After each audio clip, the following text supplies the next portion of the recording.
আসসালামু আলাইকুম সুপ্রিয় শিক্ষার্থীরা, আজকে আমরা এইচএসসি 2025 সালে আসছে দ্বিতীয় অধ্যায় সিলেট বোর্ডের 2 নম্বর যে প্রশ্ন সেটা আমরা সলভ করার চেষ্টা করব। তো আমরা দেখি প্রশ্নটা কি ছিল।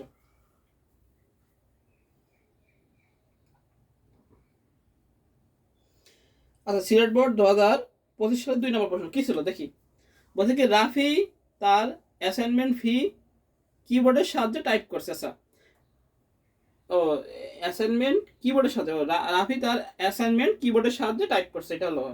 এবার 2 নম্বর দৃশ্যকল্প 2 বলেছে পপি কম্পিউটার ব্যবহার করে বন্ধুকে ইমেল করলো। আচ্ছা, দুটো বলেছে উদ্দীপক। এবার প্রথম ক নম্বর বলেছে গেটওয়ে কি। আমরা জানি গেটওয়ে কি একটি কি গেটওয়ে হলো একটি নেটওয়ার্কিং ডিভাইস যা ভিন্ন ভিন্ন প্রোটোকল বিশিষ্ট দুই বাধাত্মক নেটওয়ার্কে যুক্ত করে। আমরা জানি ক নাম্বার।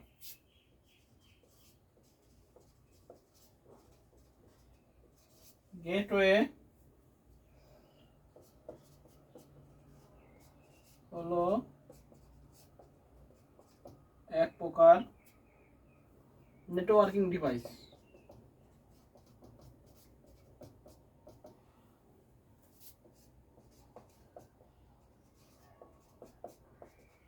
নেটওয়ার্কিং ডিভাইস যা ভিন্ন ভিন্ন প্রোটোকল বিশিষ্ট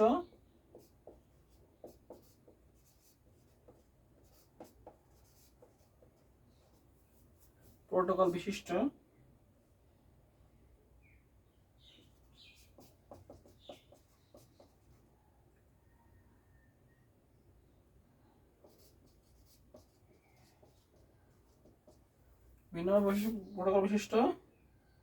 দুই বা ততোধিক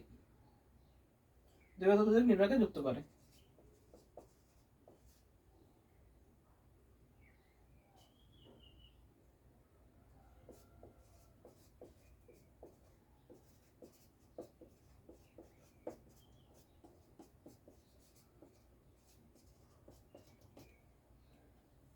আচ্ছা, গেটওয়ে হলো এক প্রকার নেটওয়ার্কিং ডিভাইস যা ভিন্ন ভিন্ন প্রোটোকল বিশিষ্ট দুই বা ততোধিক নেটওয়ার্কে কি করে যুক্ত করে।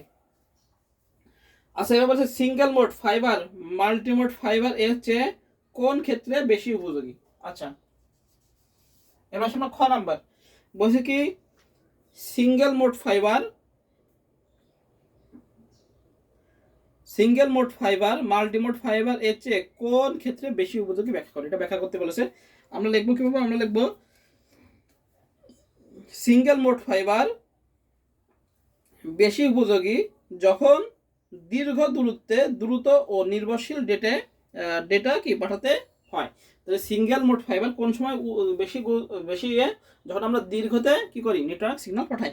আচ্ছা, এটি আলোর সংকেতে সরাসরি এক লাইন ধরে পাঠায়, তাই সিগন্যাল হ্রাস কম হয় এবং তথ্য গতি বেশি হয়। মাল্টিমোড ফাইবার সাধারণত ছোট দূরত্বের জন্য ভালো, কারণ এতে আলোর বিভিন্ন পাথর থাকে যা সংকেতের বিকৃতি বাড়ায়। আচ্ছা, সুতরাং দূর প্রান্তের নেটওয়ার্কের জন্য সিঙ্গেল মোড ফাইবার শ্রেষ্ঠ, এবং সিঙ্গেল মোড ফাইবার উচ্চ ব্যান্ডউইথ সমর্থন করে এবং ইন্টারফেস কি হয় কম হয়, তাই এটি টেলিকম ও ইন্টারনেট ব্যাকবোনের জন্য আদর্শ। তাহলে কি বলেছে, সিঙ্গেল মোড ফাইবার আমাদের বেশি দূরত্বের জন্য ব্যবহৃত হয়, আর কি বলেছে মাল্টিমোড ফাইবার যেটা সেটা হলো কি কম দূরত্বের জন্য ব্যবহৃত হয়। এরকম লিখে দিলে আমাদের হয়ে যাবে। তাহলে খ গেল। এবার আসি আমরা গ।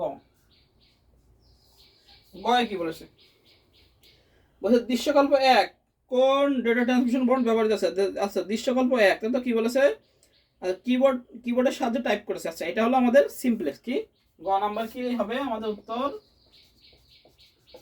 সিম্পলেক্স মানে ডেটার একদিকে প্রভাব, সেটা হলো আমাদের সিম্পলেক্স। আমরা লিখবো দৃশ্যকল্প 1 এ সিম্পলেক্স মোড ট্রান্সমিশন মোড ব্যবহৃত হয়েছে। তাহলে কি ডেটার একদিকে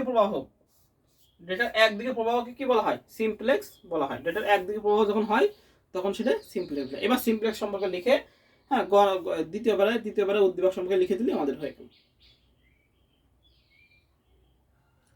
আচ্ছা, এবার ক নাম্বার বলেছে দৃশ্যকল্প 1 এবং দৃশ্যকল্প 2 এ ব্যবহৃত ডেটা ট্রান্সমিশন মেথড দুইটির তুলনামূলক বিশ্লেষণ করো। ঘ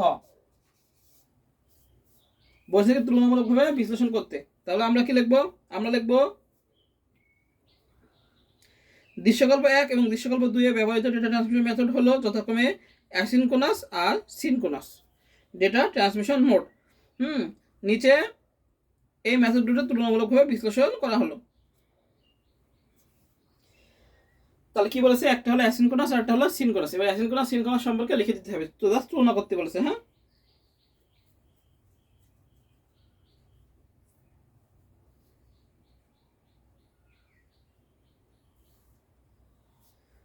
দৃশ্যকল্প 1 হলো কি অ্যাসিনক্রোনাস, অ্যাসিনক্রোনাস, আর দৃশ্যকল্প 2 হলো সিনক্রোনাস।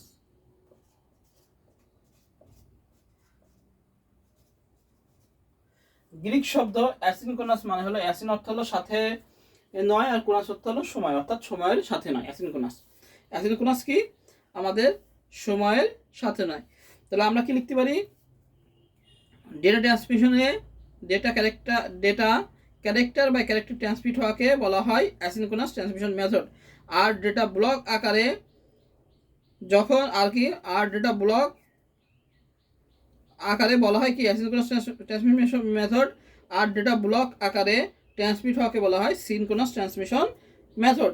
অ্যাসিনক্রোনাস ট্রান্সমিশনে একটি ক্যারেক্টার ট্রান্সমিট হওয়ার পর আরেকটি ক্যারেক্টার ট্রান্সমিট হয়, মাঝখানে সময় বিরতি কি সমান হয় না। আর সিনক্রোনাসে কি করে, প্রথমে প্রাইমারি স্টোরেজে রাখে ব্লক তৈরি করে, এবং প্রতিটি ব্লকে 82 থেকে 132টি ক্যারেক্টার হতে পারে হাইয়েস্ট।